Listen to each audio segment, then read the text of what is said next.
Good morning everybody.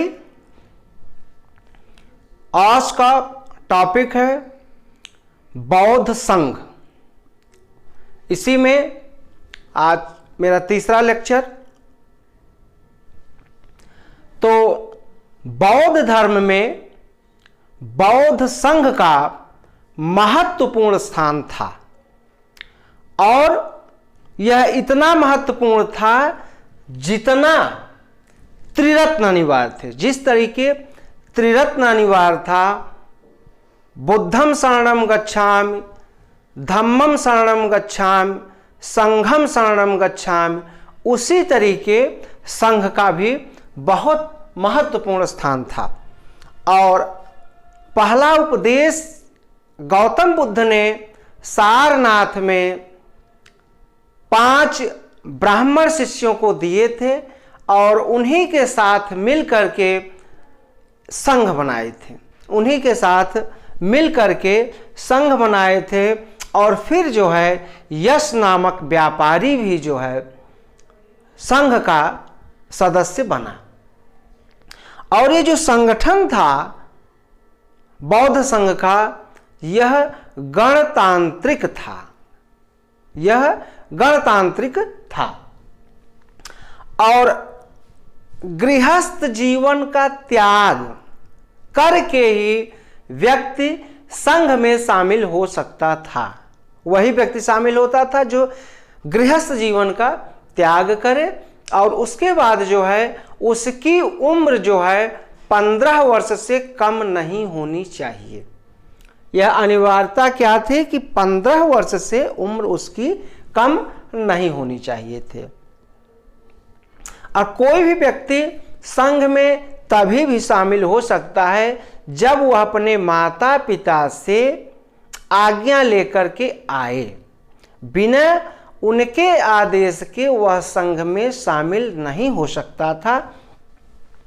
और कई लोगों का जो है प्रवेश संघ में वर्जित था, जैसे विकलांग, अस्वस्थ, सैनिक और दास। ऋणी, अस्वस्थ, ऋणी, सैनिक, विकलांग और दास, ये लोग जो है संघ में शामिल नहीं हो सकते थे। यह लोग जो है संघ में शामिल नहीं हो सकते थे।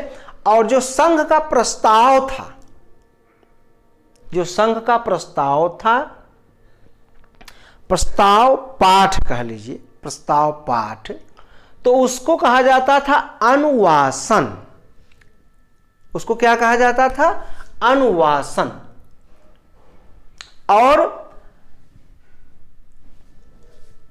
और जो है संघ में प्रविष्ट होने को, जैसे कोई व्यक्ति संघ में प्रविष्ट हो गया तो उसको कहा जाता था, बौद्ध धर्म की जो भाषा थी उसको कहा जाता था उपसंपदा।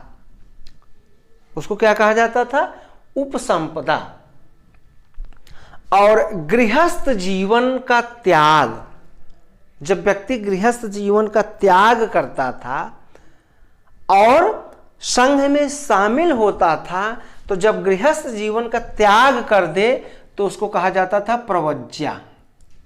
जो गृहस्थ जीवन का त्याग करता था उसको बौद्ध संघ धर्म में प्रवज्या।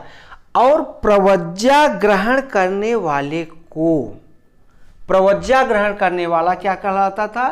श्रामणेर। जो प्रवज्या ग्रहण कर लेता था उसको श्रामणेर कहा जाता था। उसको श्रामणेर कहा जाता था। और जो बौद्ध धर्म के अनुयायी थे उनको 2 भागों में बांटा गया। जो बौद्ध धर्म के अनुयायी थे उनका 2 भाग हुआ। और प्रथम भाग जो गृहस्थ जीवन का त्याग करके बौद्ध संघ में शामिल होते थे, उनको, पुरुष को भिक्षु और स्त्री को भिक्षुणी। तो प्रथम भिक्षुणी कौन हुई? तो वह हुई थी प्रजापति गौतमी, जो गौतम बुद्ध की मौसी थी। तो ये हो गए भिक्षु, जो गृहस्थ जीवन का त्याग करे वो भिक्षुणी। और जो गृहस्थ जीवन में रहते हुए भी बौद्ध धर्म को माने उसको उपासक या उपासिका कहा गया, उसको उपासक या उपासिका कहा गया। और बौद्ध धर्म में परिवर्तन लाने के लिए, उसमें अन्वेषण के लिए या उसके और विकास के लिए, उसका चतुर्मुखी जो है विकास हो और ज़्यादा से ज़्यादा लोग बौद्ध धर्म की ओर आकर्षित हों, इसीलिए बौद्ध संगीतियों का भी आयोजन किया गया। इसीलिए बौद्ध संगीतियों का भी आयोजन किया गया। और सबसे पहली जो है बौद्ध संगीत आयोजित की गई थी तो वह था राजगृह। और महानिर्वाण जो है गौतम बुद्ध को प्राप्त हुआ था 483 बीसी में। और जैसे ही उनका महानिर्वाण उनको प्राप्त हुआ तो 483 बीसी में ही राजगृह में, और जो स्थान था उसका नाम था सप्तपर्णी गुफा, उसका नाम था सप्तपर्णी गुफा।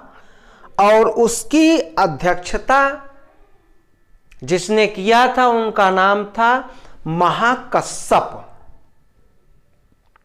उनका नाम था महाकश्यप। तो स्थान राजगृह और अध्यक्ष महाकश्यप, और उस समय जो शासन कर रहे थे तो उनका नाम था अजातशत्रु, उनका नाम था अजातशत्रु, जो बिंबिसार का लड़का था। और अजातशत्रु को पितृहंता भी कहा जाता है, हर्यक वंश का राजा। तो ये शासक थे। और इसमें जो है गौतम बुद्ध के प्रिय शिष्य आनंद और उपाल इस बौद्ध संगीत में उपस्थित थे। और यहीं पर जो है गौतम बुद्ध की शिक्षाओं का संकलन किया गया। यहीं पर इसी प्रथम बौद्ध संगीत में गौतम बुद्ध की शिक्षाओं का संकलन किया गया और उसको दो नाम दिया गया, एक विनय पिटक और सुत्त पिटक, विनय पिटक और सुत्त पिटक। और जो आनंद और उपाल जो दो शिष्य थे, इनको धर्म और विनय का प्रतिरूप माना गया। यहीं पर इनको धर्म और विनय का प्रतिरूप माना गया। अब दूसरी बौद्ध संगीत ये वैशाली में हुई। और वैशाली में बालुकाराम विहार, स्थान का नाम था बालुकाराम विहार। और अध्यक्षता किसने की थी? उनका नाम था सुबुकामी, उनका नाम था सुबुकामी। तो यह भी आप लोग ध्यान रखेंगे, सुबुकामी ने अध्यक्षता की थी। और उस समय जो शासन जिसका चल रहा था उनका नाम था कालाशोक, नाम था शासक का नाम कालाशोक। और यह जो टाइम था 283 बीसी, 283 बीसी। और यहीं पर जो है जो भिक्षुक थे, तो यहाँ पर बात आई कि दोपहर के बाद, भोजन के बाद जो है विश्राम, ताड़ी पीना और जो लग्जरियस लाइफ जो है मखमल युक्त या गद्देदार वस्तुओं पर शयन न करना, यह भी बात यहाँ उठी थी। तो कुछ लोगों ने कहा कि परिवर्तन चाहिए। तो उसमें जो थे महासांघिक ने कहा कि परिवर्तन होना चाहिए। महासांघिक ने कहा कि परिवर्तन होना चाहिए। और स्थविर जो थे परिवर्तन विरोधी थे। स्थविर जो थे परिवर्तन विरोधी थे। और अगला जो है वह पाटलिपुत्र, तीसरी बौद्ध संगीत जो आयोजित की गई थी वह स्थान था पाटलिपुत्र। पहला राजगृह, दूसरा वैशाली, तीसरा पाटलिपुत्र। और पाटलिपुत्र की में जो बौद्ध संगीत हुई उसकी अध्यक्षता मोगलिपुत्र तिस्य, मोगलिपुत्र तिस्य इन्होंने अध्यक्षता की थी।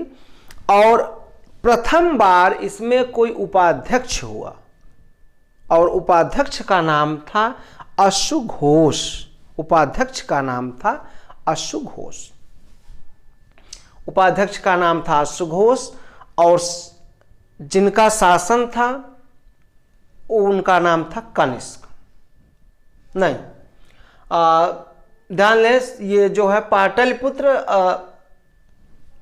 फिर से एक बार देख लें आप लोग थोड़ा सा। तीसरा जो है वह पाटलिपुत्र, अध्यक्षता मोगलपुत्र तिस्य और शासक जो थे अशोक थे। शासक कौन थे? अशोक। पाटलिपुत्र, अध्यक्षता मोगलपुत्र तिस्य, शासक अशोक। और यह जो 247 BC, इसका जो टाइम था 247 BC, और यह स्थान था अशोकाराम विहार। जो टाइम था अशोकाराम विहार स्थान था। एक बार आप लोग इसका स्क्रीनशॉट ले लें। तो पाटलिपुत्र, मोगलपुत्र तिस्य, शासक अशोक, 247 BC, अशोकाराम विहार स्थान। और यहाँ पर जो है एक पिटक और यहाँ पर आया, उसका नाम था अभिधम्ब पिटक। सुत्त पिटक, विनय पिटक जो आपके दूसरे बौद्ध संगीत में आते हैं, और तीसरा जो है अभिधम्ब पिटक आता है। यह जो पाटलिपुत्र में बौद्ध संगीत हुई थी वहाँ पर। अब चौथा जो है कश्मीर। चौथी बौद्ध संगीत जो है वह कश्मीर में आयोजित की गई थी। और ये कुंडलवन, कश्मीर का कुंडलवन स्थान वहाँ पर, और अध्यक्षता वसुमित्र ने किया था। अध्यक्षता वसुमित्र किए थे। और प्रथम बार यहाँ कोई उपाध्यक्ष हुआ था, उसका नाम था अश्वघोष। तो अध्यक्षता वसुमित्र और उपाध्यक्ष अश्वघोष। अश्वघोष। शासक कनिष्क, शासक का नाम था कनिष्क। 102 AD, AD मतलब इसका मतलब हुआ कि ईस्वी पूर्व, ईस्वी पूर्व, 102 ईस्वी पूर्व। और यहाँ उसके बाद जो है बौद्ध धर्म दो भागों में बढ़ता है, हीनयान और महायान। यहाँ के बाद अब जो है 4 संगीतियों के बाद बौद्ध धर्म 2 भागों में बढ़ता है, हीनयान और महायान। हीनयान को श्रावकयान भी कहा गया, हीनयान को श्रावकयान भी कहा गया। और हीनयान जो थे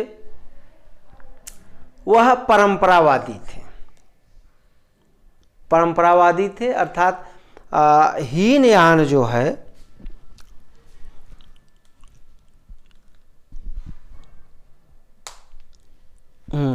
देख लें आप लोग थोड़ा सा।